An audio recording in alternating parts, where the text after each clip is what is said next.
Hey everybody, it's time for our weekly Wedgwood update. Pastor Dale here with you, just giving you some important announcements about the ministry and a lot of the things that are going on in the life of Wedgwood. A lot of it, again, comes down to this coming Sunday. We've got a big day in the life of our church. We'll have our worship service at 9 o'clock. We'll have our missional communities at 10:30. And then that afternoon, we're going to have quite a bit of festivities for you to be a part of. So at 3 o'clock, we're going to have an open elder meeting. Now, this will just be your opportunity to come and to ask any questions or propose any things that you may want to suggest to our elder council. That will be taking place again at 3 o'clock in room 130. And if you would like to submit a question beforehand, we would definitely appreciate it. You can just email your question to elders@wedgwoodbc.org, and we'll be able to read those, process them, and then hopefully have a better answer to you by that Sunday. So again, open elder meeting this Sunday, 3 o'clock. Following that, at 4:30, we're going to have a reception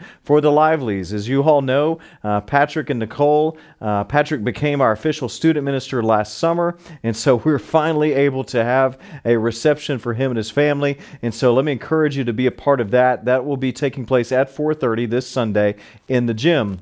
And feel free to bring a card or a gift card as well, just to show your gratitude, your appreciation to the Lively family. And then that night at 6 o'clock, we'll have our church family meeting. And this will be our opportunity to look back a little bit and look ahead mainly. We'll have some updates from our different staff members of our different ministries here at Wedgwood. We'll also have a Q&A time for anybody that has a question. And it'll just be a good time to just talk about the ministry and the life of Wedgwood. So let me encourage you to be here for that. We will be live streaming that Sunday night event as well. And so if you want to be able to participate online, that option will be available to everyone for that evening. And then a few weeks later, we're going to have a very special Sunday on Sunday, February 21st.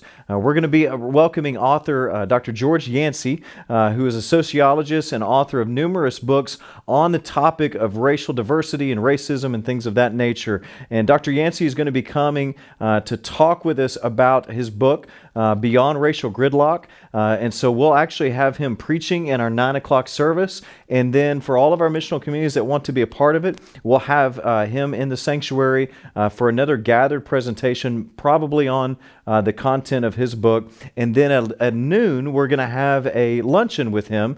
That'll just be a Q&A time in which you can ask Dr. Yancey questions that you may have about racial diversity, racism, and we'll be talking about what can Wedgwood do to grow and to move forward in some of these areas. So it's going to be just an incredible opportunity for our church to be able to address some of these issues that are very important in our culture and in our community and are very well addressed in Scripture as well. So this will be a great Sunday that you will not want to miss. We will be live streaming both the worship service and that 10:30 missional community time as well. And then finally, I would like to just encourage you that on Sunday mornings, maybe pray about joining us for prayer. We have a time of prayer right before the rehearsal of our band and worship team before our worship service that begins at 7:30 every Sunday morning and goes until 8 a.m. And the purpose of this time is just to pray and ask God to work and to move in our midst as we gather together for worship in our missional community time. And so we just want to invite our church body, if you have that time available and would like to join us, we would love to have you there praying with us for God to work and to move in our midst every Sunday that we gather together. And so a lot of our folks come for that time and then maybe go back home real quick or run to Starbucks and get a little bit of a breakfast before joining us again for worship. So we hope you can join us, whether it be once a month or weekly or just a few times a year. Whatever you can commit to will be, I know, greatly appreciated just by the leadership here at Wedgwood. So that's it for this week. We hope you have a great week. We look forward to seeing you on Wednesday night for all of our Wednesday night activities. And then again this Sunday, either online or in person for worship at 9 and our missional communities at 10:30. Hope you have a great week. We'll see you this week.